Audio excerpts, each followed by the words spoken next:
It's funny when you think about it. You would think in today's world, with like everything so connected and global and everything, that piracy would be something, a thing of the past. Yeah. Like something from, hundreds of years ago. But the thing is, when you look at the numbers, it's a totally different story. I mean, worldwide losses due to maritime piracy reached an estimated, get this, 25 billion US dollars in 2023. Wow. That's a huge jump from the 16 billion We saw. back in 2004. Yeah, that is a big jump. So, we're taking a deep dive today into the reality of modern piracy. You've given us some really interesting sources to look at, really trying to understand all this. I mean, it's a big topic. It is. We've got a pretty substantial piece of research to work with here. The Wikipedia article on piracy.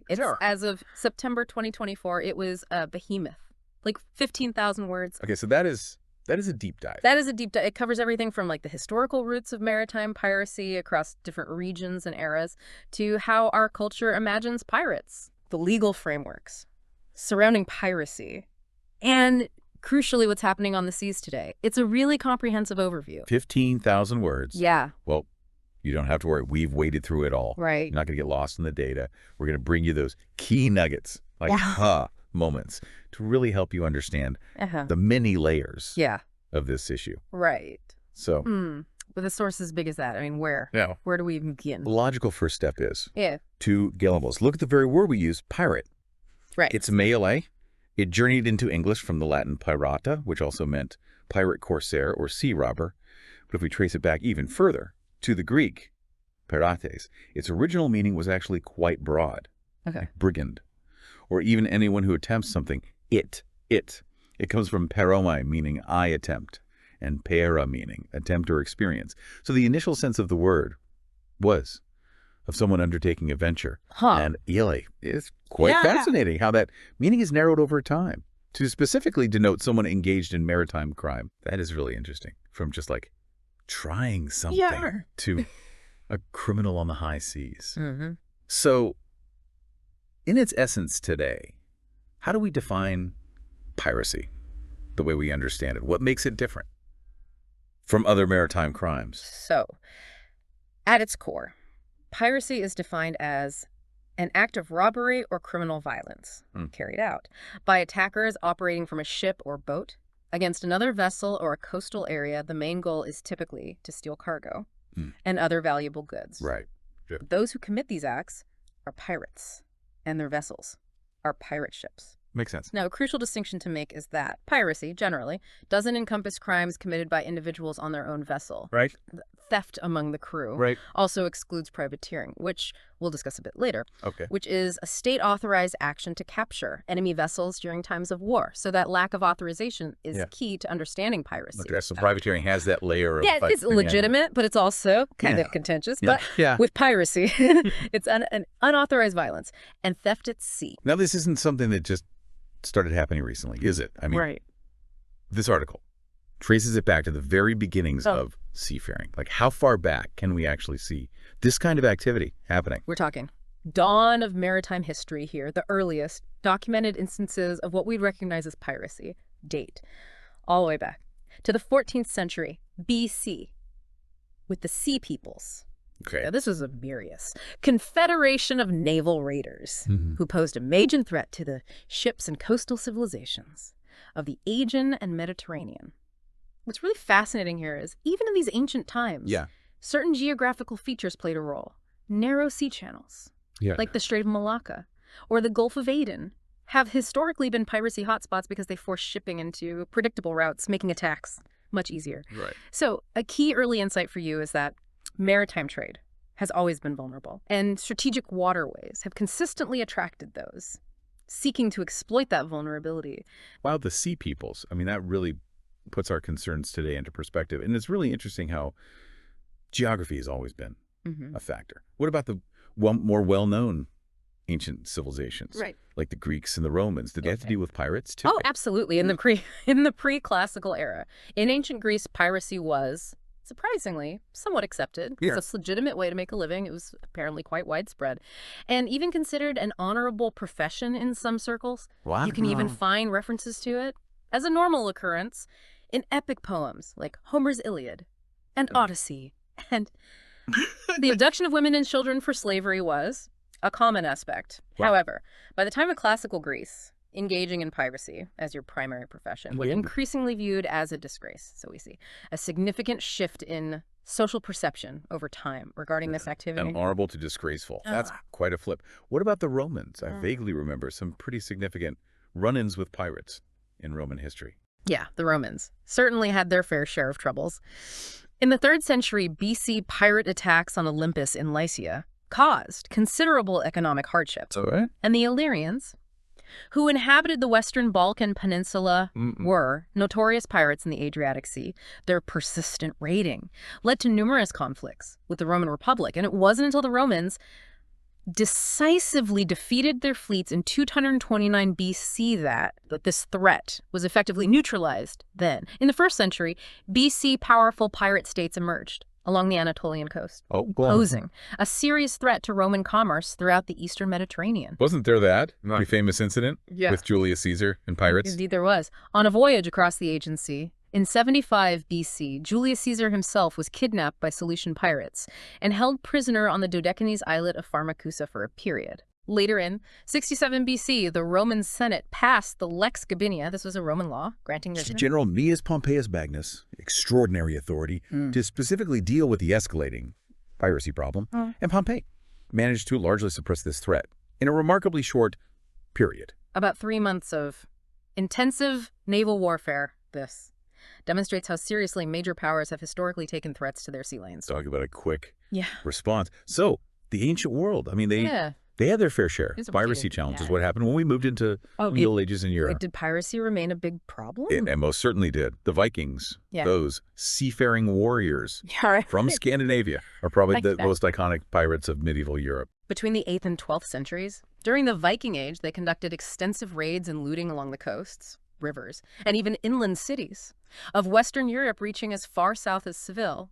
Their activities also extended to North Africa, Italy, and the entire Baltic Sea region. Some Viking expeditions even navigated the rivers of Eastern Europe, reaching the Black Sea, and Persia. So, here we see piracy deeply intertwined with broader patterns of migration, warfare, and trade. The Vikings, I mean, it's almost synonymous with raiding and exploration. It's interesting to frame their activities also within this context of piracy. Were there other notable pirate groups operating in Europe during the Middle Ages? Quite a few. In the late Middle Ages, we had the Frisian pirates, known as the Arumers-Vortehup, who somewhat uniquely actually fought with some success against the Holy Roman Emperor Charles V.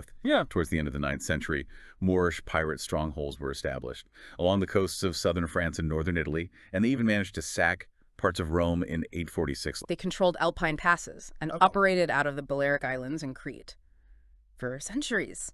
Then there were the Narentines, a Slavic tribe who, starting in the 7th century, revived the old Illyrian piratical habits in the Adriatic Sea, defying the Venetian navy for a time. Even Pope John VIII reportedly pleaded with them to stop attacking Christians at sea. Really? So, this illustrates the widespread nature of piracy and its impact, even on religious and political powers. That sounds like pretty much every region of Europe that had access to the sea had their own pirate problem. Yeah, it truly was. Quite pervasive. Piracy became particularly endemic in the Baltic Sea due to the Victual brothers, who initially started as privateers, something we'll discuss more later, but then transitioned into full-fledged piracy as the life dealers with notorious leaders like Klaus Störtebeker. They severely disrupted maritime trade in the North Sea and Baltic Sea until around 1440, and it's worth noting that by the mid-13th century, England was taking piracy very seriously.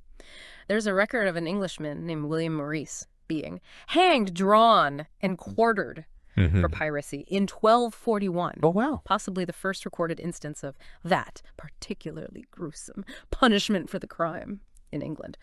So, this early, severe punishment highlights the evolving legal and social condemnation of piracy. It definitely highlights the severity. They viewed it with, were there any other significant groups operating around that? Yes. Further east, you had the Oshkuniks. These were Novgorodian pirates who engaged in looting along the Volga and Kama rivers in the 14th century and down in the Mediterranean, even as early as the Byzantine era. The Maniots in Greece were known for their piracy, often seeing it as a justifiable response to their poverty. They primarily targeted Ottoman vessels, but also European ships. Then there's the fascinating case of the Zaporizhian Sich, which was a Cossack pirate republic in Eastern Europe from the 16th to 18th centuries, which operated as a kind of independent entity that engaged in raiding Ottoman and Crimean territories, even reaching the outskirts of Istanbul. Wow. And let's not forget the Istan Don Cossacks under the leadership of Stenka Razin, who famously ravaged the Persian coasts. The emergence of groups like the Zaporizhian Sich demonstrates how piracy could even become intertwined with political and social organization. A pirate republic. It sounds like something like out of legend. It really emphasizes how deeply ingrained this phenomenon was. In various societies. We've focused quite a bit on Europe. What about other parts of the world? This article mentions Mediterranean corsairs. How were they different from the pirates we've been talking about? So far. Yeah. The Mediterranean corsairs represent a fascinating and often less romanticized chapter in piracy history. While they might not conjure the same popular images as Caribbean pirates, they were just as widespread, if not more so, throughout much of history. A key distinction lay in the types of vessels they have primarily used. Until the mid-17th century, they almost exclusively relied on galleys, those long, slender ships, propelled by oars. Later, they adopted more maneuverable sailing vessels like xebecs and brigantines.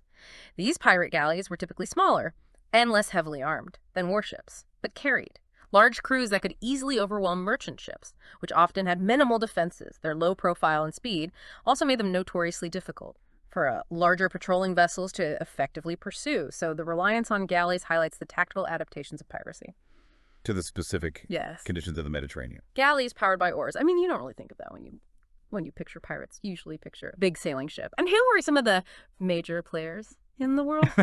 Mediterranean corsairs. The most significant were the Barbary pirates, who operated from North African ports like Algiers, Tunis, Tripoli, and Morocco, starting around 1500 and continuing into the 1830s, although nominally.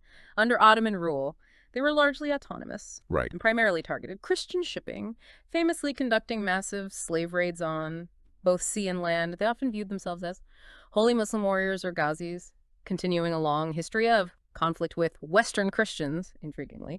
They had their Christian counterparts in the Knights of St. John, who operated from Rhodes and later Malta, also utilizing galleys and engaging in the taking of slaves from Muslim ships. The historian Peter Earle aptly described this entire Christian-Muslim conflict in the Mediterranean as a massive multinational protection racket, largely fueled by plunder and the lucrative slave trade. This highlights the complex interplay of religion, politics, and economics, driving piracy in this region. Holy warriors engaged in what sounds like organized crime. Quite a complex picture. Were there any particularly famous individuals among these corsairs? Absolutely. Some of the most renowned figures include Harridan Barbarossa and his brother Orus Reis, known as Redbeard, Turgut Reis, Dragut, and, perhaps surprisingly, European renegades who converted to Islam and joined their ranks, such as Jan Janzoon, who became known as Yusuf Reis, and the English pirate, John Ward.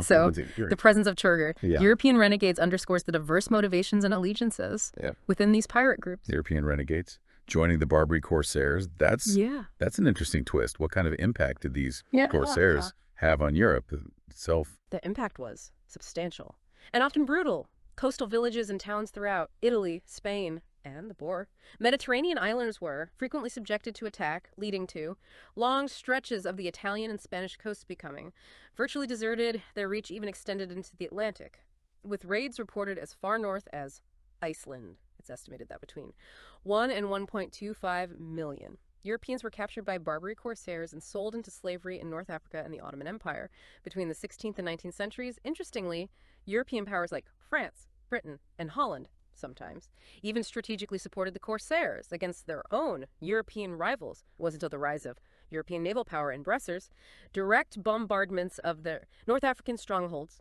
about their activities gradually declined, finally culminating with the French conquest of Algiers in 1830. It's also important to remember Albanian piracy, centered in Ostend, which flourished. From the 15th to the 19th centuries, the sheer scale of the enslavement of Europeans is a stark reminder of the devastating human cost of piracy. Over 1 million Europeans enslaved. That's a staggering number. And a grim reminder of the suffering that piracy caused. Now, shift our focus to another part of the globe. This article details Southeast Asian piracy. What was the history and nature of piracy in that region? So, in Southeast Asia, Maritime raiding has very ancient roots, deeply embedded in the thalassocratic meaning, maritime-based. Austronesian cultures, these weren't always solely about material gain. Okay. They were often intertwined with displays of prestige and prowess, and the acts of raiding were sometimes even recorded through intricate tattooing practices. These traditions of reciprocal raiding were quite common across the islands. However, with the arrival of Islam and the subsequent colonial era, the demand for slaves to fuel trade with European, Arab, and Chinese slavers dramatically amplified the scale and brutality of piracy and slave raids in the region. So, the shift from traditional raiding to large-scale slave trading marks a significant turning point in the history of Southeast Asian piracy. So, the demand for slaves really became a major reason for piracy in that part of the world. Who were Some the groups that were involved? Numerous indigenous groups across the region engaged in sea raiding. The Iranian and Balangwingwi slavers of the Sulu archipelago were particularly notorious for their extensive operations, along with the fierce Ibon headhunters of Borneo, the skilled Buga sailors from South Sulawesi, and the various Malay groups of West and Southeast Asia. It's also worth noting that foreigners, including Chinese, Japanese, and even some European traders and outlaws, participated on a smaller scale. The patterns of raiding often followed the seasonal monsoon winds with a peak period known as the pirate wind, typically occurring from August to September. The pirate wind, it almost sounds romantic, but I can only imagine the fear that caused what was the geographical reach of this slave raiding. It was incredibly extensive, these. Raiders captured people from passing ships and also conducted large-scale coastal raids that reached as far as the Malacca Strait, the Java, the southern coast of China, and the islands beyond the Makassar Strait. The majority of those enslaved were Tagalogs, Visayans, and Balunao. Various Malay groups, but occasionally Europeans and Chinese were also captured, and they're usually ransomed through intermediaries operating within the Sulu Sultanate. Slaves became a primary indicator of wealth and social status within the Sulu archipelago, potentially making up 50% or even more of the population by the mid-19th century.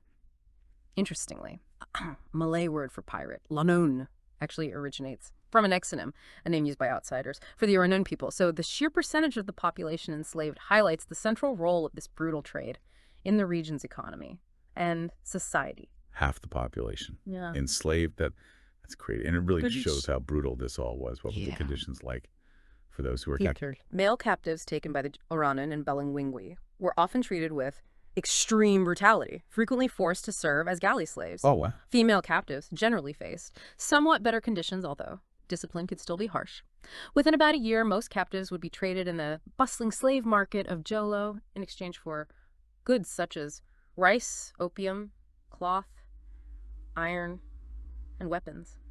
Wow. Buyers included the Tausug elite, European and Chinese traders seeking labor, and even the Siam pirates themselves, highlighting the interconnected nature of this dark economy. So it was a truly horrific system. How did the Spanish, who had a significant presence in the Philippines, how did they try to counter this piracy and slave raiding? The Spanish colonial authorities, native Christian Filipinos, responded by constructing numerous watchtowers and forts known as baluartes across the archipelago, many of which can still be seen today.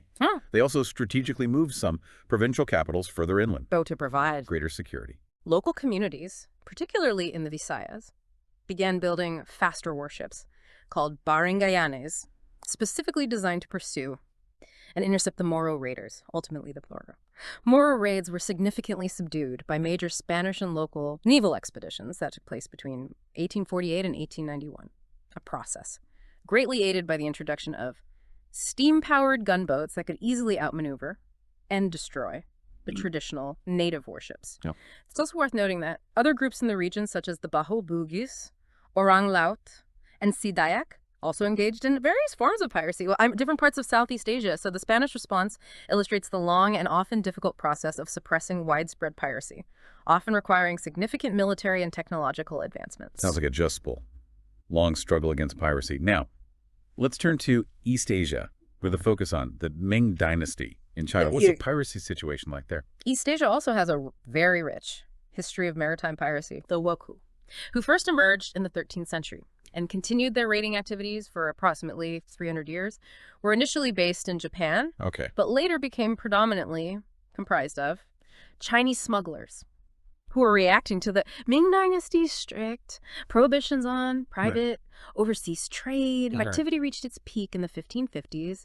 Later, during the Qing Dynasty, large-scale Chinese pirate fleets became a significant problem, disrupting the vital junk trade and even extorting tribute from coastal villages. Wow. The powerful coalition formed in the early 19th century by the pirate lords Zheng Yi and his formidable wife Zheng Yisao was particularly noteworthy, as they even posed a serious challenge to this Qing imperial navy. While the power eventually waned due to factors like famine, increased naval opposition, and internal conflicts, piracy remained a persistent issue. Interestingly, in the mid-19th century, we even see instances of the U.S. and Royal Navy conducting joint campaigns against Chinese pirates. And there were even some Westerners who joined forces with Chinese pirates against European colonial powers. Oh, that's interesting. This highlights the evolving alliances and international dimensions of piracy in the region. So these weren't just small-time criminal enterprises. Some of these pirate groups were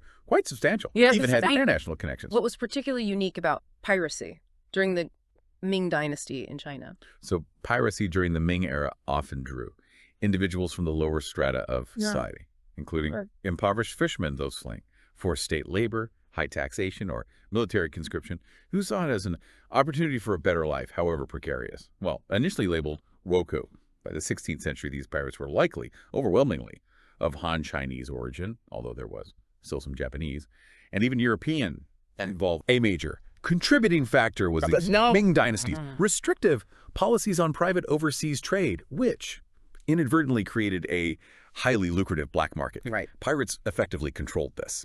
Illegal trade, particularly in sought-after foreign goods, the complex coastal geography of China, also made it incredibly difficult for the imperial authorities to effectively pursue and suppress these pirate groups. Right. By the 15th century, this illegal trade had become deeply embedded in the economic fabric of many coastal communities, benefiting a wide range of bosses, local people. Okay. Strong desire for silver trade eventually led to open conflicts and ultimately the partial lifting of the trade ban in 1567. This illustrates how governmental economic policies can unintentionally fuel and shape illicit activities like piracy. So in a way, the Ming Dynasty's attempts to control trade and fueling a pirate economy. Organization destruction. But these Ming Dynasty pirate bands. Larger pirate bands during the Ming Dynasty often function almost as local governing bodies in the areas they control. They would collect taxes, offer a form of protection to local communities, and even establish and enforce their own sets of laws, which they often adhered to quite strictly. These laws frequently involve redistribution of wealth gained from their raids and provided a sense of security for the communities they control. In exchange for a form of tribute or tax, joining and leaving these bands seems to have been relatively straightforward. And there was typically the system for distributing loot, with those directly involved in the raiding receiving their share first. There's also evidence suggesting a degree of egalitarianism within these groups, where an individual's capabilities and pandy contributions were valued. Interestingly, pirates often enjoyed special privileges when interacting with land-based communities, frequently receiving extra shares of loot. So this suggests that the pirate groups were not simply chaotic bands of criminals, but often had a degree of social and economic organization. Almost like shadow states operating outside formal Ming government. And who were their allies and supporters within the broader society. So they maintained a complex network of relationships.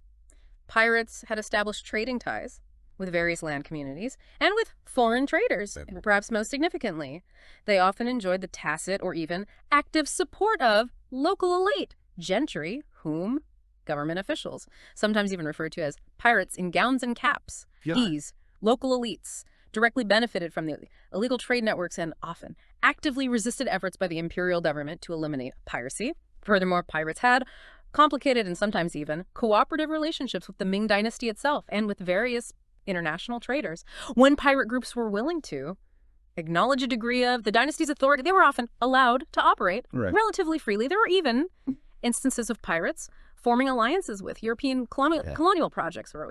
being hired as mercenaries by both the Ming Dynasty and foreign powers to establish dominance in specific coastal regions. Powerful figures like Zheng Shalong and his son Zheng Zhenggong coaxing a roast from pirate backgrounds to positions of significant local power and even high naval command within imperial structure. This whole highlights the intricate web of political and economic interests that could sustain and even elevate pirate groups. It's really fascinating how Yeah. deeply interwoven piracy was with the political and economic fabric of the Ming Dynasty. Now, let's go over to South Asia.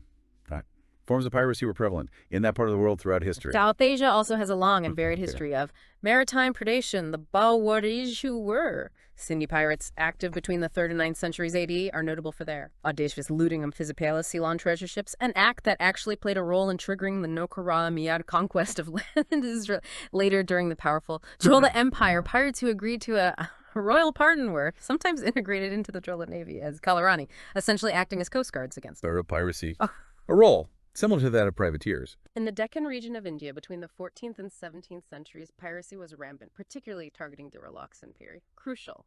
Horse trade that sustained the Damani Sultanate. Vijayanagar Empire, with figures like Timoji. Operating as a finna, Argakala complex figure who blurred the lines between privateer Dalal Ilakara during the Mughal India of the 16th and 17th centuries, European piracy, against Mughal, merchant ships, especially those carrying pilgrims too. Mecca for Hajj became a significant point of contention, even leading to Mughal retaliation after a particularly egregious Portuguese attack on the Rahimi, a vessel belonging to the Mughal queen.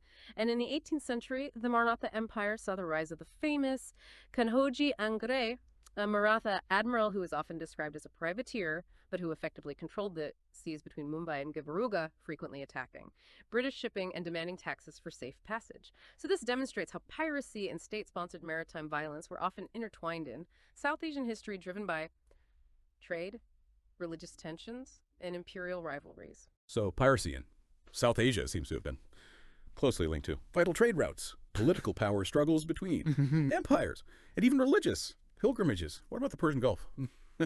This article mentions a region known as the Pirate Coast. Yes.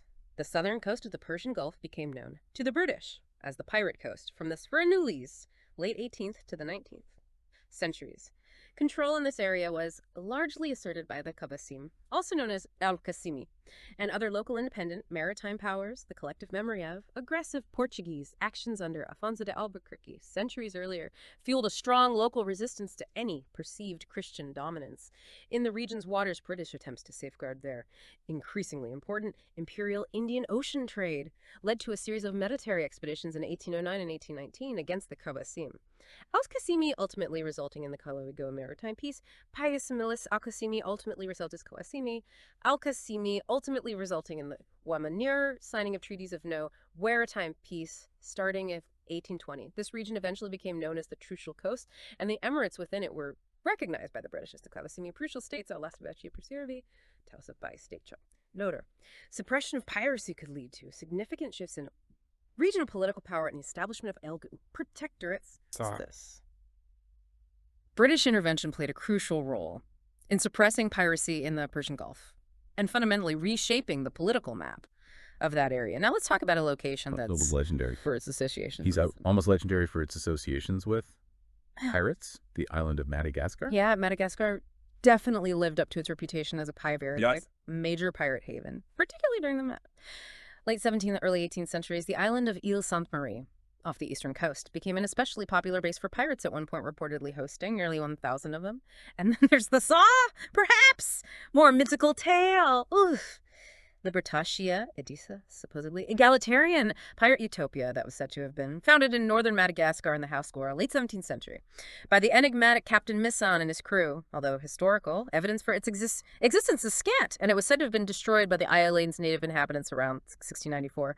So Madagascar's remoteness and the availability of supplies made it an ideal, if temporary, sanctuary for pirates operating in the Indian Ocean. A pirate utopia that really feeds into the romanticized image we often have. Yeah. But perhaps the most enduring and iconic image of piracy for many people is that of the Caribbean, especially during its so-called golden age. What were the primary factors that led to this famous era of piracy? The classic golden age of piracy in the Caribbean roughly spanned from the mid-17th century to the mid-1720s, primarily Fueled by the rapid development of European. colonial empires in the Americas, which led to a massive increase in transatlantic seaborne trade, creating a vast amount of valuable goods to potentially be stolen. French buccaneers, originally hunters, on the island of Hispaniola, modern day. Haiti and the Dominican Republic gradually transitioned into piracy, partly in response to Spanish efforts to eliminate them and their prey. Their relocation to the more defensible island of Tortuga further accelerated their shift towards raiding Spanish ships, the English capture of Jamaica in 1655, and the subsequent growth of Argos. Port Royal provided a highly lucrative base for these pirates to sell their plundered goods and resupply. Similarly, the French governor of Tortuga, Bertrand d'Ogeron, actively granted privateering commissions to these buccaneers, which further legitimized and encouraged their activities. So the rise of colonial trade routes and the political maneuvering of European powers created conditions for this explosion of Caribbean piracy. So the political and economic landscape at the time really laid the groundwork for this golden age.